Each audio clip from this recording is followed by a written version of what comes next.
Magical Christmas with Lidl. Now a look at all the latest headlines with the ITV News.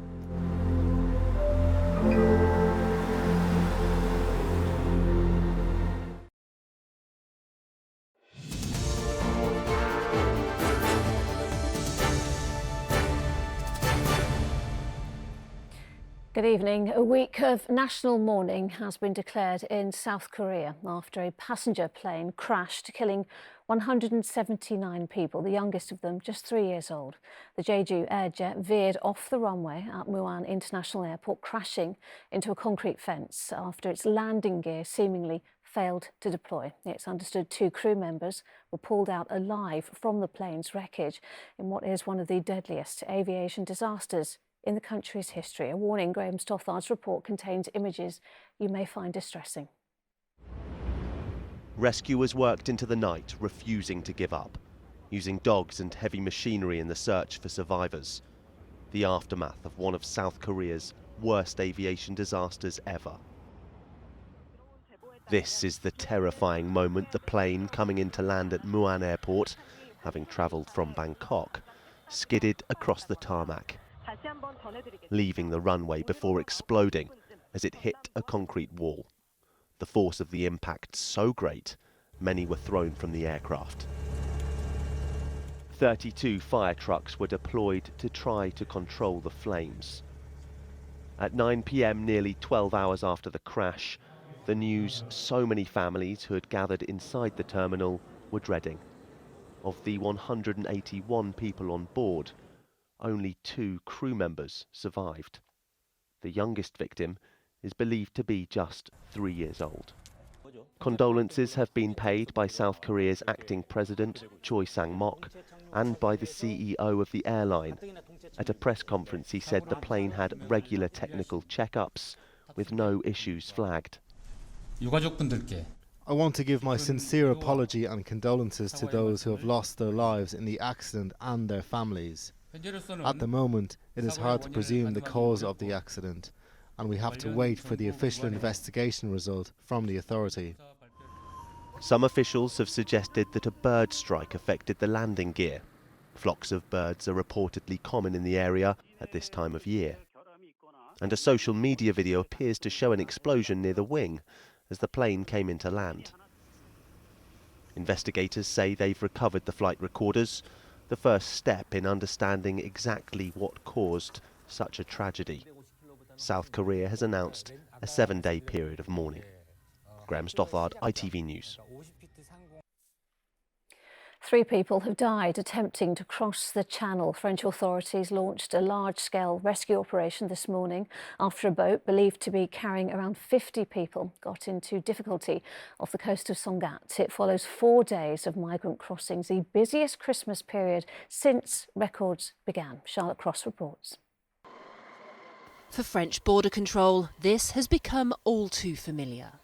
In the early hours of the morning, a huge rescue operation was launched to save dozens of people who had hoped to make the freezing journey across the Channel. Reports suggest between 50 and 60 people had tried to get onto a boat which already had people on it, causing panic, and the vessel capsized. 45 people were rescued. 4 needed hospital treatment for hypothermia. 3 others didn't survive, adding to the growing death toll for this stretch of water. It's a very, very heavy year on the balance sheet. We've exceeded 80 deaths on crossings alone. I hope we won't reach 100 by the end of the year. It's been the busiest Christmas for Channel crossings since records began 6 years ago. In the past 4 days alone, more than 1,400 people have arrived in the UK on small boats, bringing the total number of arrivals so far this year to 36,525. That's 24% higher than 2023, but 20% lower than the record year in 2022. The UK government has promised to tackle the problem by targeting the criminal gangs behind the illegal crossings. But with several more boats reportedly spotted leaving French waters today, those numbers only seem likely to grow. Charlotte Cross, ITV News. We're being told to brace for 3 days of freezing rain, snow and gale-force winds starting from tomorrow. The Met Office has issued multiple weather warnings with turbulent conditions expected to disrupt travel over the new year. Up to 20 centimetres of snow could blanket northern Scotland with heavy rain in parts of Wales. Very strong winds of up to 70 miles per hour are also predicted across England. Meanwhile, persistent fog continues to affect flights at Gatwick on the airport's busiest day of the holiday season. Temporary restrictions remain in place for the rest of the day because of low visibility. This is the third day of disruption at Gatwick, with more than 50 flights to or from the airport cancelled. Chancellor Rachel Reeves has insisted scrapping private school tax exemptions will give more children the very best start in life. Well, the move is expected to raise more than £1 billion for the state sector, but private school leaders argue it will force more children into already overstretched state schools. Our political correspondent Harry Horton joins me now. And Harry, Labour have been talking about this for a while now. Yeah, they have. This was one of Labour's flagship policies during the general election. We know that state schools are in desperate need of investment. We've seen pictures of many crumbling school buildings, shortage of teachers.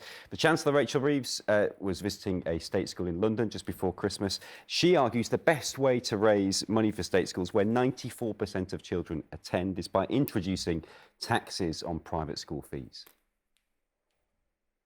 By getting rid of the tax exemptions that exist before for private schools, we're able to invest £1.7 billion of money into our state schools so that they can recruit and retain the very best teachers so that all children can get a great start in life. Well, private schools say that many of the families that send their children there aren't wealthy, won't be able to afford this increase, and they say it will end up making state schools much busier and will increase the financial burden on the independent sector.